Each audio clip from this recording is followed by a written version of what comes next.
며칠 전이지요. 3월 28일이니까 불과 며칠 전의 이야기인데요. 서울경제신문 사설을 보니까 우리나라 사람들 굉장히 고단하고 힘들게 사는구나, 그런 생각을 잠시 했었습니다. 왜 고단하게 사느냐, 여러분들이 다 아시는 이야기라고 생각이 되어지는데요. 그 OECD라고 하죠. 경제개발협력기구라고 하는 OECD에 가입된 나라들 가운데서 2015년을 기준으로 해서 보니까 노동시간, 1년 동안에 국민들 한 사람 한 사람이 가지고 있는 노동시간을 계산해 놓은 걸 보니까요, 우리나라가 얼마 정도 일을 하냐면 2113시간 일을 하더라고요. OECD 평균이 얼마인가 하면 1766시간이라고 합니다. 그러니까 우리나라 사람들 정말로 일을 많이 하는 거죠. 그러니 고단하고 힘들 수밖에 없으리라, 그렇게 생각이 되어집니다. 그래서 현재 우리나라 근로기준법상에 한 주일당 최대 일할 수 있는 시간이 법적으로 어떻게 정해져 있는가 하면 68시간으로 정해져 있거든요. 그래서 국회 환경노동위원회에서 3월 27일 날 이제 그 회의를 갖고 이 68시간이나 되는 일주일당 노동시간을 좀 줄이자, 그래서 합의를 했어요. 몇 시간으로 합의를 했냐면 52시간까지 줄이도록 그렇게 합의를 했습니다. 그런데 이게 법으로 통과된 게 아니고 다른 여러 가지 문제들 때문에 결국은 무산이 되고 말았습니다. 여러분들, 참 우리 힘들고 피곤하게 사는데 노동시간이라도 좀 줄여주면 좋겠다, 법으로라도 그렇게 만들었으면 좋겠다, 이제 그런 생각은 저뿐만이 아니고 여러분 모두가 다 동의하는 생각이라고 그렇게 생각이 되어집니다. 그런데 이제 문제는 이 사설에서 우리나라 사람들이 노동 정말로 많이 한다, 그런데 사실은 이 노동시간 뒤에 숨겨진 아주 심각한 문제가 하나 있다, 그런 지적을 하고 있습니다. 그게 뭐냐면 생산성의 문제를 지적하고 있어요. 여러분들이 잘 아시는 대로 생산성이라는 건 뭐냐면 어떤 노동자가 혹은 근로자가 일을 했을 때 그 일한 대가로 생산되어지는 어떤 상품의 가치 혹은 그 일의 가치를 하나의 그 돈의 단위로 나타냈을 때 얼마만큼의 가치를 가진 그런 것들을 만들어낼 수 있느냐, 이제 이것을 본 건데요. 여러분들 조금 전에도 말씀드렸지만 우리나라 근로자들이 1년 평균 2113시간 일을 합니다. 그런데 이 일하는 시간이 OECD 가입된 나라 중에서 두 번째로 많아요. 멕시코가 제일 높고 그 다음에 우리나라인데 2015년 기준입니다. 문제는 노동 생산성을 시간 단위로 계산을 해보니까 얼마냐면 29.9달러가 나와요. 이게 무슨 말인가 하면 근로자가 1시간 동안 열심히 일해서 그 일한 대가로 산출해낼 수 있는 어떤 가치, 어떤 그 상품의 결과물을 돈으로 따지면 약 한 30달러 정도 된다, 그런 말이에요. 그러니까 1시간 열심히 일하면 한 3만원 정도, 한 36,000원 정도 만든다, 그런 얘기입니다. 그런데 여러분들 이 노동 생산성이 가장 높은 나라가 어디냐면 그 룩셈부르크인데요. 이 룩셈부르크 근로자들, 노동자들은 1시간 일을 하면 얼마치의 가치를 생산해내는가 하면 69달러 정도를 생산한다는 겁니다. 여러분들이 우리나라 돈으로 환산하면 어느 정도 차이가 나는지 짐작해 보실 수 있겠죠. 두 번째로 많이 생산성이 높은 나라가 노르웨이인데요. 이 노르웨이 같은 경우에는 63.8달러의 그 생산성을 나타낸다고 그래요.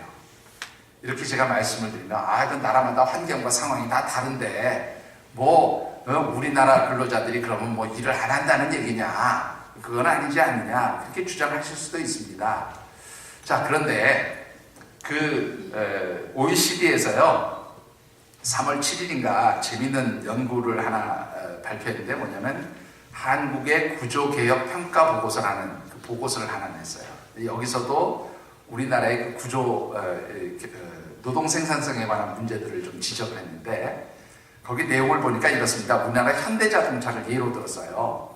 현대자동차가 우리나라에서도 생산을 하고 또 중국에도 현지 공장이 있고 미국에도 현지 공장이 있고 체코에도 현지 공장이 있고 또 인도에도 현지 공장이 있는데요. 우리나라 공장에서 자동차 한 대를 생산하는데 소요되는 시간이 얼마냐면 26.8시간이에요.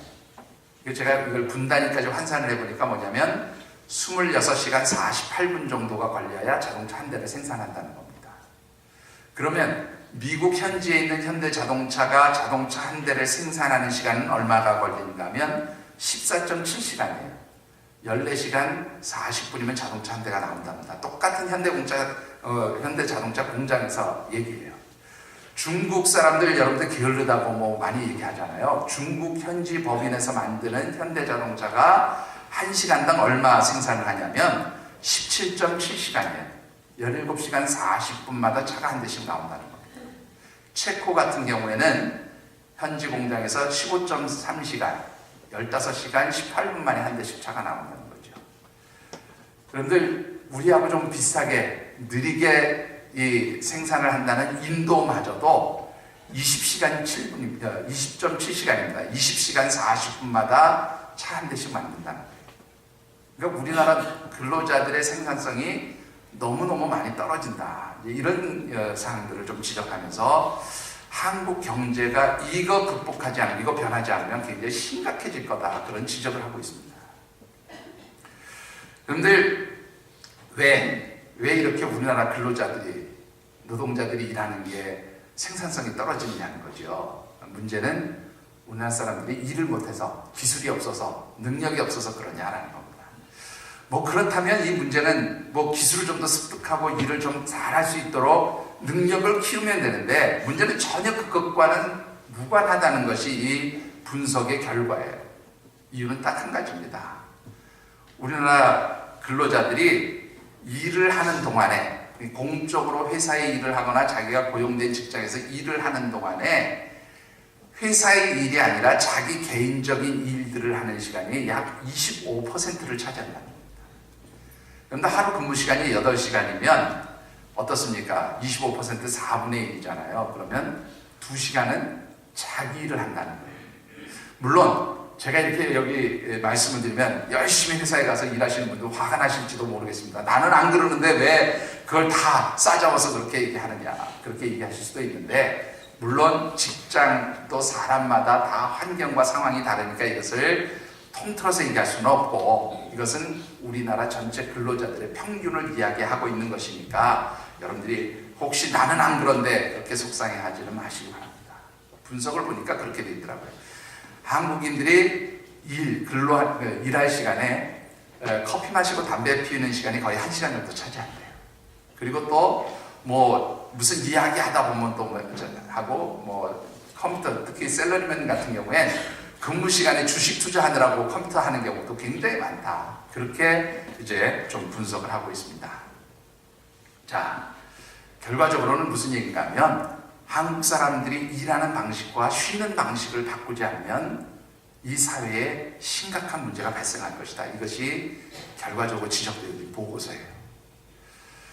그런데 우리 사회가 일하는 방식도 또 쉬는 방식도 좀 바꿔야 될 필요가 있다는 겁니다. 일할 때 좀 집중해서 일하고 쉴 때 확실하게 쉬어야 생산성도 높아지는데, 이게 일을 하는 건지 쉬는 건지 잘 구분이 안 간다는 겁니다. 자, 어떻게 하면 우리의 삶의 방식을 좀 변화시킬 수 있을까? 또 우리의 어떤 그런 일하는 방식, 쉼의 방식을 변화시킬 수 있을까라고 하는 겁니다. 중요한 것은 여러분들, 우리가 스스로 노력해서 우리의 삶이 변화되고 우리의 생활 방식이 변화될 수 있다고 한다면 여러분들 누구나 다 쉽게 할 수 있을 거라고 생각이 되어집니다. 그런데 하나님의 말씀은 우리에게 우리 스스로가 절대로 변하지 않는다고 말씀하세요. 우리의 힘으로 우리 스스로를 변화시키고 바꿀 수 없다고 그렇게 말씀하고 있습니다. 어떻게 하면 우리의 삶의 방식이 변하고 우리의 삶의 모습들이 바뀌어질 수 있겠느냐라는 것입니다. 결론부터 좀 말씀을 드리고 싶다면, 여러분들, 우리의 삶의 방식을 바꾸는 것은 바로 우리 주님의 십자가를 통해서 나타나는 하나님의 능력만이 우리의 삶을 바꿀 수 있고 우리의 생활 모습을 바꿀 수 있다고 그렇게 저는 믿습니다. 여러분들, 어떻게 하면 우리의 삶의 방식을 바꿀 수 있을까 고민하면서, 특별히 사순절 기간이면서 부활절이 있는 이 4월에 우리가 함께 묵상하고 싶은 말씀의 주제를 십자가 내 삶을 변화시키는 하나님의 능력이라 그렇게 정해보았습니다. 자, 우리 같이 한번 주제, 시리즈 설교 주제의 말씀 같이 한번 읽어보실까요? 십자가. 예, 한 번 더 해보실까요? 십자가. 예. 예수 그리스도의 십자가를 통해서 우리의 삶의 방식을 한번 바꿔보자는 겁니다. 내 삶의 모습을 한번 바꿔보자는 겁니다. 그리할 때에 진정으로 그 변화된 삶의 방식을 통해서 하나님 주시는 기쁨이 있고 삶의 변화가 일어나고 그 변화된 사람으로서 이 사회에 변화를 가져올 수 있다고 그렇게 하나님의 말씀을 우리에게 가르쳐주고 있습니다. 그래서 오늘은 특별히 조금 전에 말씀드렸던 그 일과 쉼의 문제들에 대한 이야기를 하고 싶습니다. 그래서 오늘 여러분들에게 먼저 말씀드리고 싶은 것은 예수 그리스도의 십자가 그 은혜 안에서 고단한 우리의 삶의 방식을 쉼이 있는 삶으로 바꾸라고 말씀드리고 싶습니다. 오늘 우리에게 주신 하나님의 말씀은 특별히 우리가 너무도 잘 아는 말씀입니다. 마태복음 11장 28절. 어떤 성경학자는 이 말씀을 뭐라고 표현했는가 하면 온 인류를 향해서 일일이 팔 벌려 초대하시는 주님의 위대한 초청장이다. 그렇게 말씀을 드렸습니다. 여러분들 일일이 팔 벌려 그러면 딱 떠오르는 것이 무엇입니까? 마태복음 11장 28절을 의미하는 건데요. 바로 우리 주님께서 온 인류를 향해서 팔 벌리고 초청해 주시는 그 위대한 초청장의 말씀이 오늘 본문의 말씀이라는 것입니다. 특별히 오늘 주신 말씀 가운데는 고단한 우리의 삶을 정말로 쉼이 있는 그런 삶으로 변화시키는 지혜가 담겨져 있음을 보게 됩니다. 말씀을 묵상하는 가운데 우리 모두가 진정으로 참된 쉼과 안식을 누릴 수 있는, 그래서 행복해지는 성도들이 되어주시기를 주님의 이름으로 축원합니다. 자, 오늘 주신 말씀을 통해서 먼저 묵상해보고 싶은 것은 왜 우리 삶이 고단해지느냐라는 것입니다. 오늘 본문 말씀에 그 두 가지 이유를 밝혀놓고 있는데요. 28절의 말씀을 같이 한번 봉독해 보겠습니다. 28절입니다.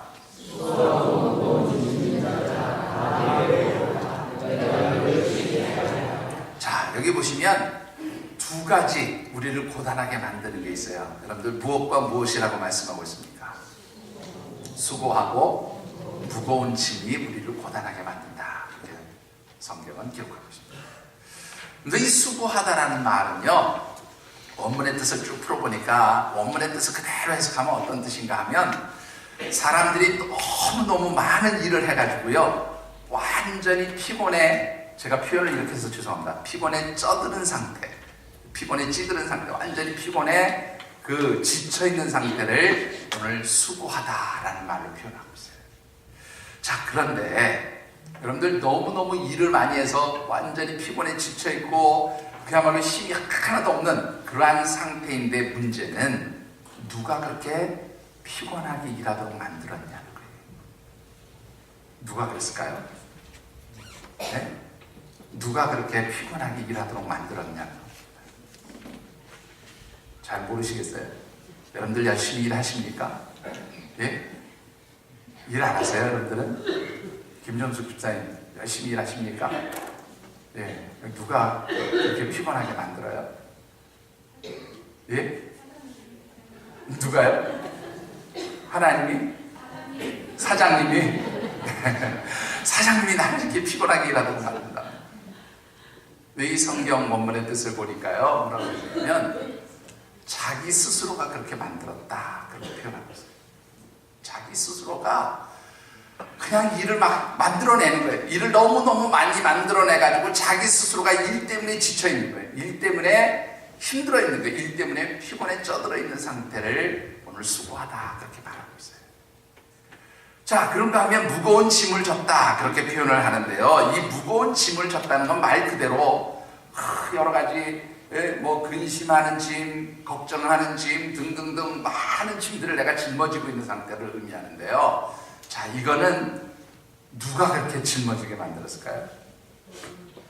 예, 요거는 조금 상황이 다릅니다. 이건 나는 원하지 않는데 내가 처해 있는 삶의 환경이, 아까 누가 말씀하신 대로 사장님이 혹은 내가 처해 있는 삶의 자리가 나로 하여금 원하지 않는 짐들을 짊어지고 있게 만들었다 그런 말이에요. 그래서 어떻게 해요? 너무너무 힘들고 피곤하다는 겁니다. 자, 문제는 여러분들 스스로 일을 만들어서 피곤하든지 아니면 누군가가 여러분들에게 여러 가지 짐들을 지워줘서 혹은 내가 처해 있는 환경과 상황이 나를 피곤하게 만들었든지 문제는 뭐냐면 이 피곤을 풀어야 된다는 거예요. 뭐 제가 이 자료들을 이렇게 말씀을 준비하면서 여러 가지 자료들을 찾아보니까 오늘 사실은 이 얘기는 원고에 없는 얘기인데 제가 그냥 잠시 소개를 드리면 2011년도 미국 뉴욕타임즈에 뭐라고 했냐면 한국 사회는 집단적인 국가적인 신경쇠약에 걸리고 있다 그렇게 표현하고 있어요. 이유는 딱 한 가지예요. 너무너무 힘들고 피곤한데 그 피로를 풀 수 있는 방법이 없어서 국민 전체가 다 신경쇠약에 걸리기 직전이다 그렇게 표현하고 있습니다. 실제적으로 우리나라의 정신의학자들이 다 동의하는데요. 우리나라 의학자들이 동의해요. 우리나라 사람들이 다 지금 집단 신경쇠약에 걸리기 직전이에요. 왜냐하면 너무너무 피곤하기 때문에 지쳐있기 때문에 그렇다는 겁니다. 문제는 어떻게 이 피곤하고 우리를 힘들게 하고 또 우리를 고단하게 만드는 짐들을 벗어 던질 수 있냐는 거예요. 오늘 28절의 말씀을 보면 예수님께서 뭐라고 말씀하시는가 하면 자 어떻게 하라고요? 내게로 오라는 거예요. 주님께 오라는 겁니다. 그러면 주님께서 쉬게 하시겠다는 거예요. 이 내용을 그냥 쉽게 풀어보면 너희들이 가지고 있는 그 짐이 무엇이든지 다 누구에게 맡기라는 거예요? 내게 맡기라는 거예요. 내게 던지라는 거예요. 그리고 너희들은 그 짐으로부터 좀 자유스러워보라는 겁니다. 편안해져 보라는 거예요. 지난 그 심야 기도회, 금요일날 심야 기도회 때 제가 말씀드렸던 내용인데 못 들은 분이 많아서 오늘 다시 한번 리바이벌을 하려고 합니다.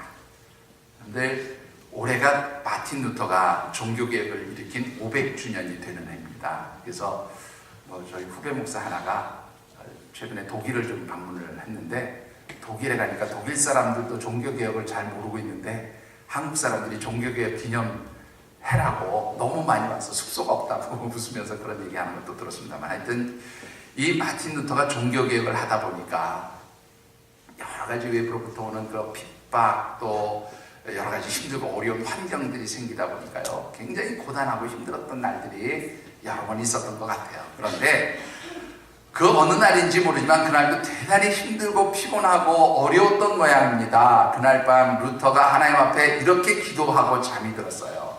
그 기도의 내용이 대단히 짧습니다. 그런데 너무너무 인상적이고 또 재밌어요. 뭐라고 기도를 했는가 하면 하나님 이 세상이 누구의 것입니까? 하나님의 것입니까? 저의 것입니까? 하나님, 이 교회가 누구의 것입니까? 하나님의 것입니까? 저의 것입니까? 하나님, 세상도 교회도 다 하나님 것 아닙니까? 그러면 하나님 것 하나님이 돌보세요. 나는 지금부터 잠자겠습니다. 그렇게 기도하고 잠들었다니.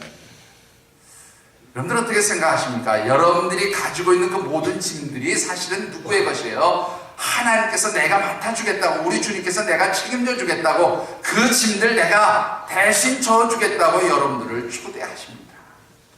여러분들의 그 모든 무거운 짐들, 여러분들을 스스로 힘들게 만드는 그 여러 가지 일들을 주님께 내어드리고 맡겨드리는 그런 성도들이 되어주시기를 주의 이름으로 축원합니다.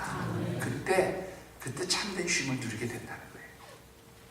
자, 그런데 여러분들 어떻습니까? 주님께 우리의 모든 짐들을 맡기고 내 좀 쉬고 싶어요 주님, 그렇게 여러분들이 말씀하실 때 여기는 전제되는 조건이 있어요. 꼭 해야 될 일이 있다는 거예요. 맡기는 거 좋은데 그거 맡기고 나서 너희들이 해야 할 일이 두 가지가 있다고 말씀하고 있습니다. 또 어떤 일입니까? 29절의 말씀을 같이 한번 받들어 읽겠습니다.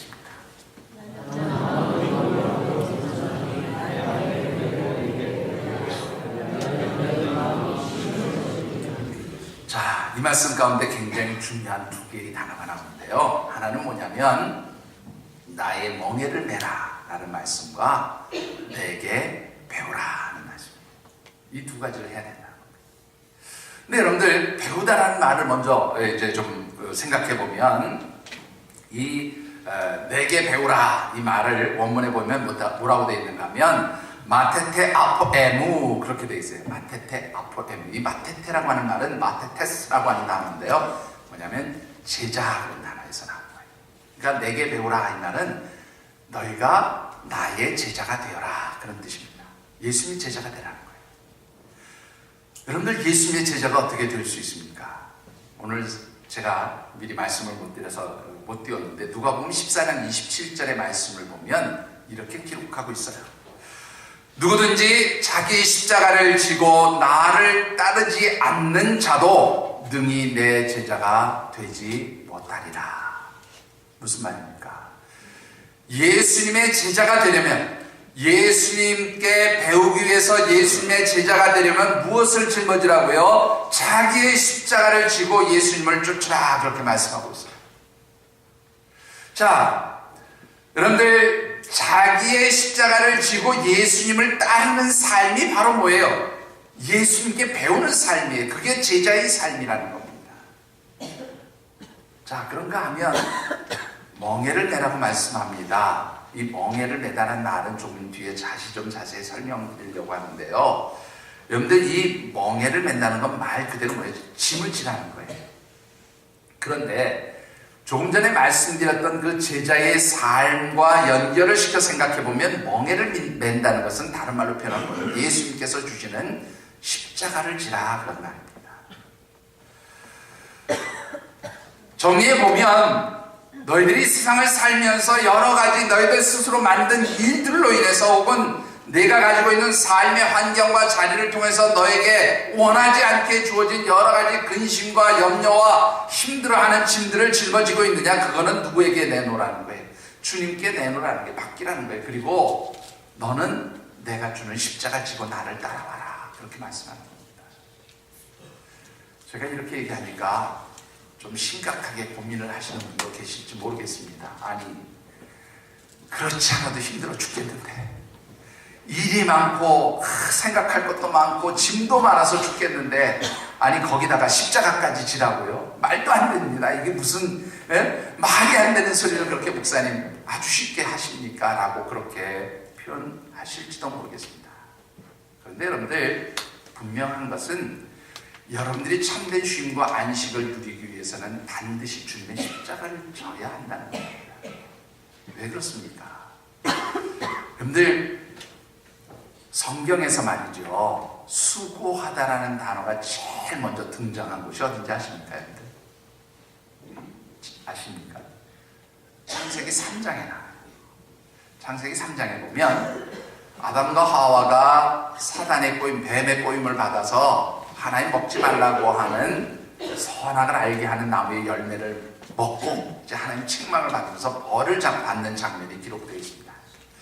근데 그 중에서 창세기 3장 16절로부터 18절까지의 말씀을 보면 하나님이 아담과 하와에게 이제 벌을 주시는 내용이 기록되어 있는데, 먼저 16절의 말씀을 보면 이렇게 기록하고 있습니다. 하와에게 하나님 뭐라고 말씀하셨는가 하면, 내게 임신하는 고통을 크게 더하리니 내가 수고하고 자식을 낳을 것이라.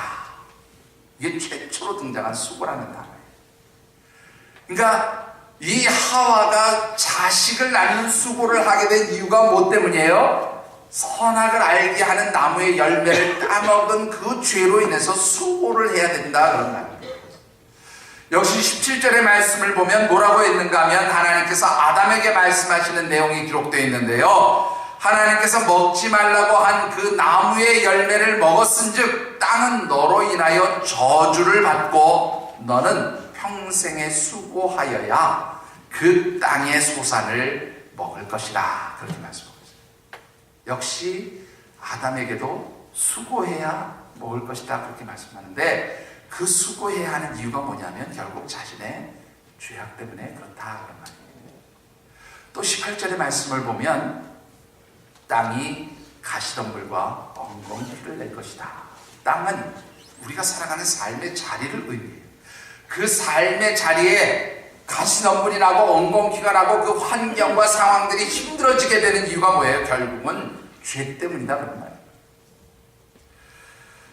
여러분들 정리해 보시면 우리가 왜 수고하게 되었습니까? 왜 스스로 수고하는 일들을 만들어서 그렇게 피곤해지고 힘들어지게 됩니까? 왜 우리의 환경과 상황이 나를 고단하고 힘들게 만드느냐? 결국 그 모든 문제가 어디에서 비롯되었는가 하면 죄로부터 비롯되었다 그런 말이에요. 그런데 여러분들 한번 생각해 보십시다. 이 아담과 하와가 저질렀던 죄는 어떤 죄입니까? 사실 그 깊이를 들어가 보면 바로 탐욕이에요. 욕심에서 비롯된 죄였다고 합니다. 여러분들 지난 한 달 동안 미니멀리스트의 삶에 대해서 여러 번 우리 4주 동안 말씀을 드렸습니다. 사실은 많은 분들이 다양한 피드백을 주셨는데요. 한번 이 주제를 가지고 우리 교회 성도들끼리 토론을 해봐도 참 재밌을 것 같다는 생각이 들 정도로 찬반에 대한 논란들이 있었습니다.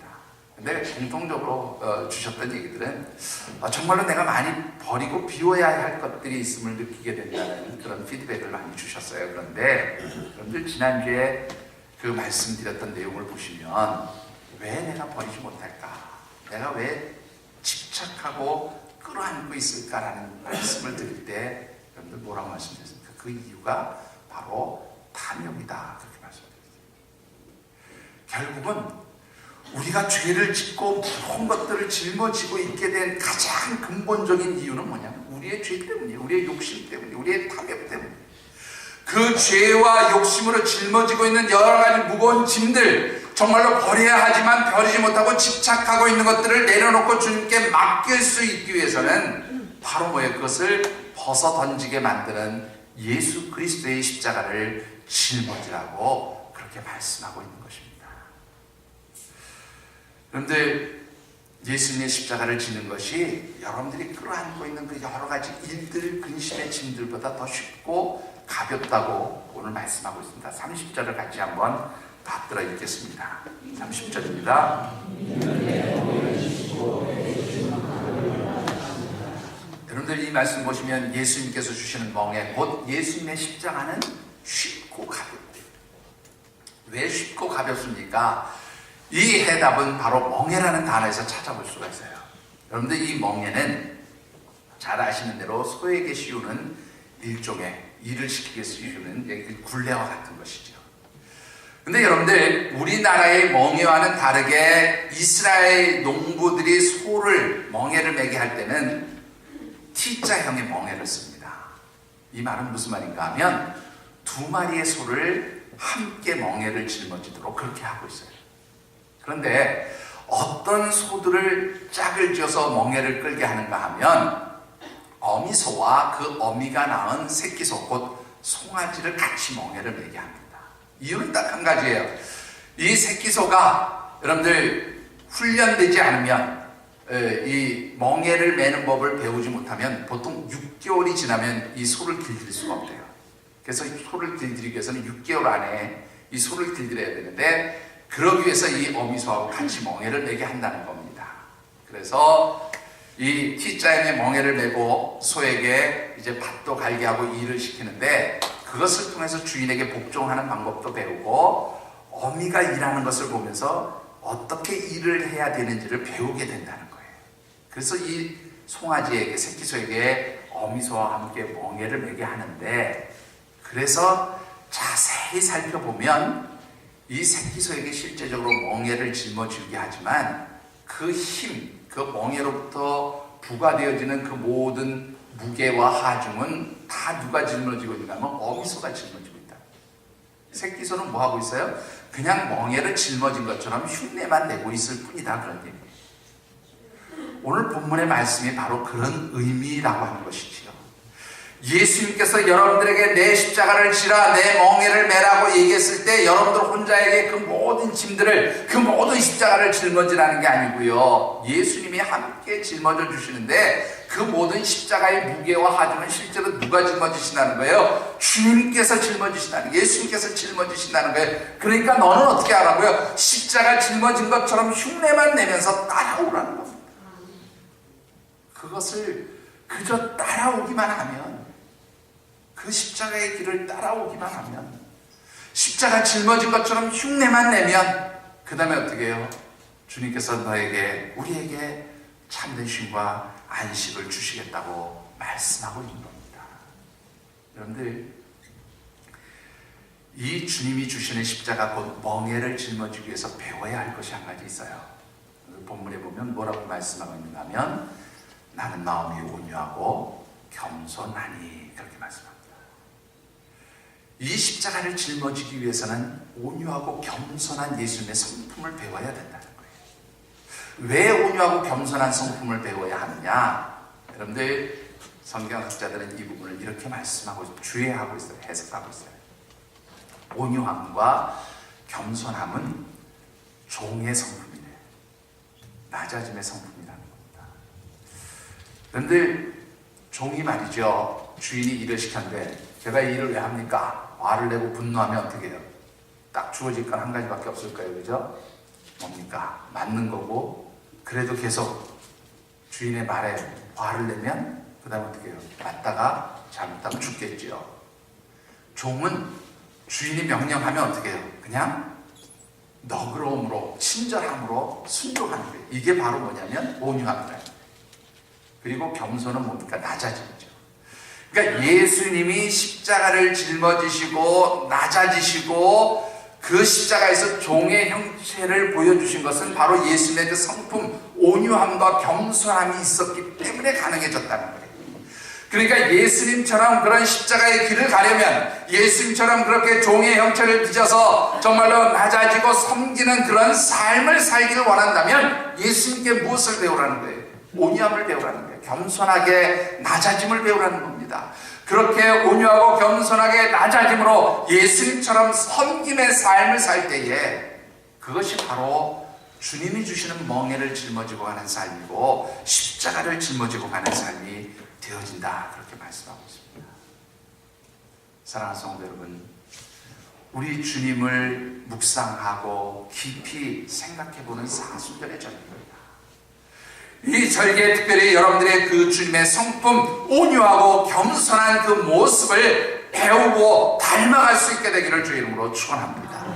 그리고 그 온유함과 겸손함의 그 성품을 닮아가면서 주님 주시는 십자가를 지고 가실 때 참으로 하나님 주신 놀라운 그러한 은혜가 여러분들 가운데 약속되어 있는 줄 믿습니다. 어떤 축복이 약속되어 있습니까? 여러분들 29절의 말씀을 다시 한번 같이 받들어 읽겠습니다.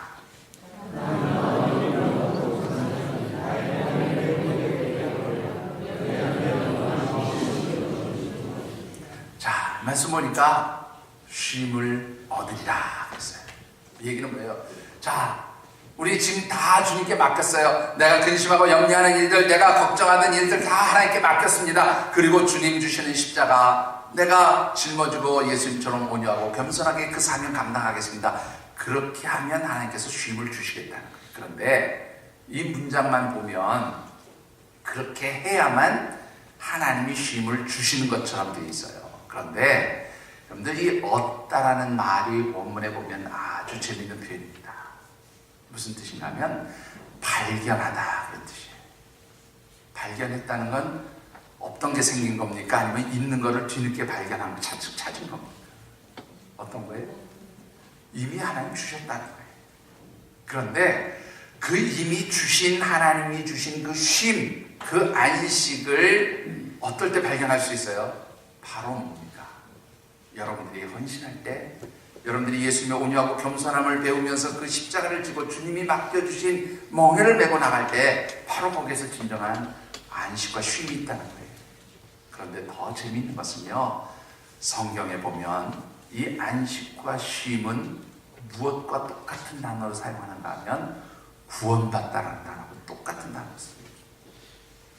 그러니까 여러분들이 우리의 모든 짐들, 나를 무겁게 하고 힘들게 하는 건 주님께 맡기고 주님이 내게 주시는 십자가, 물론 그것도 주님이 함께 져주시고 모든 그 무게와 하중은 주님이 다 책임져 주시는 거, 그 십자가 내가 짊어진 것처럼 흉내내면서 주님 가신 온유함과 겸손함의 길로 나아가고 그렇게 낮아지고 섬기면 그 다음에 뭐예요?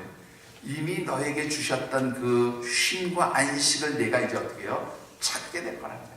받게 될 거라는 거예요. 발견하게 될 거라는 겁니다.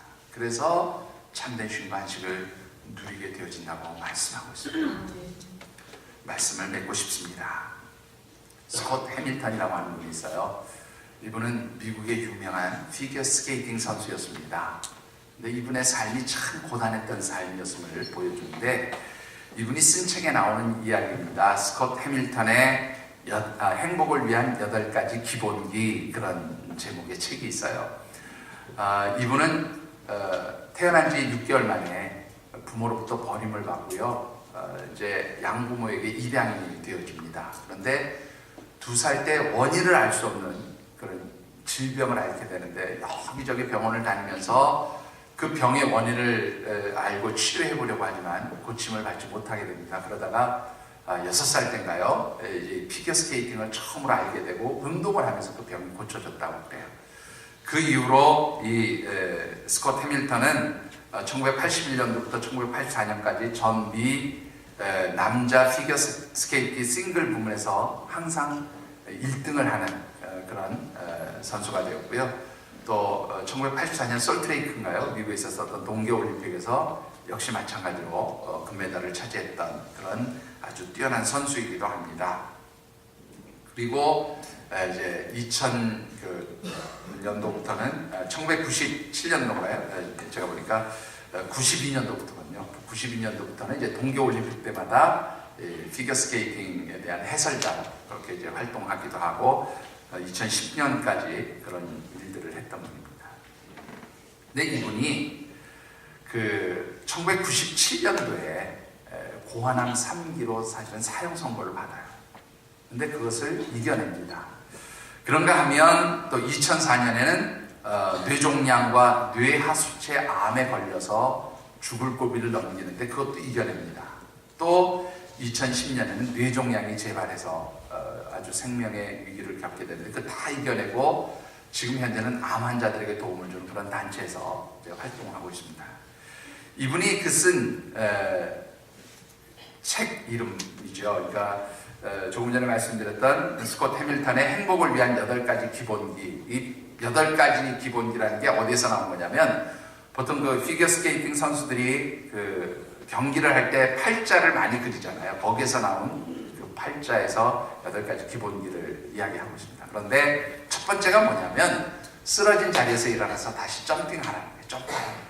쓰러져 있다고, 지쳐 있다고, 힘들다고 포기하지 말고 일어나라는 겁니다. 다시 점프하라는 거예요.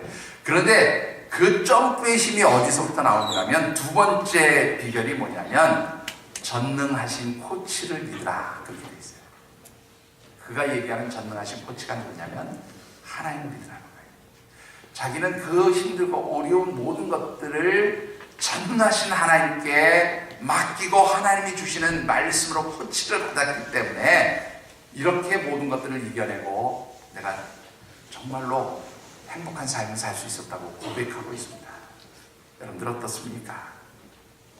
여러분들의 삶이 우리 주님께 온전히 맡겨지게 되기를 주의 이름으로 축원합니다.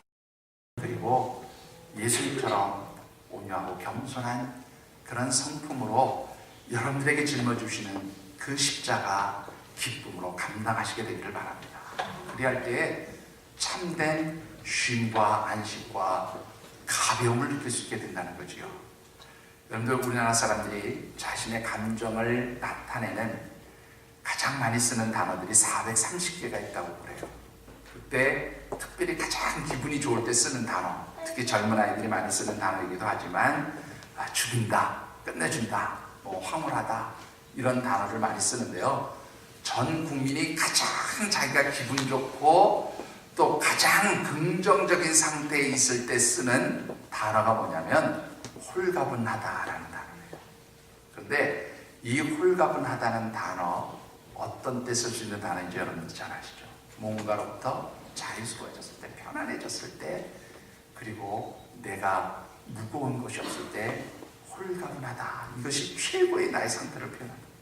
여러분들이 그 홀가분해지는 비결은 바로 주님께 여러분들의 짐들을 맡기시는 것인 줄 믿습니다. 주님의 십자가 안에서 여러분들의 짐들을 맡기시고 진정한 홀가분한 삶, 가벼운 삶, 정말로 힘들지 않은 삶을 사시게 되기를 주의 이름으로 축원합니다. 기도하겠습니다.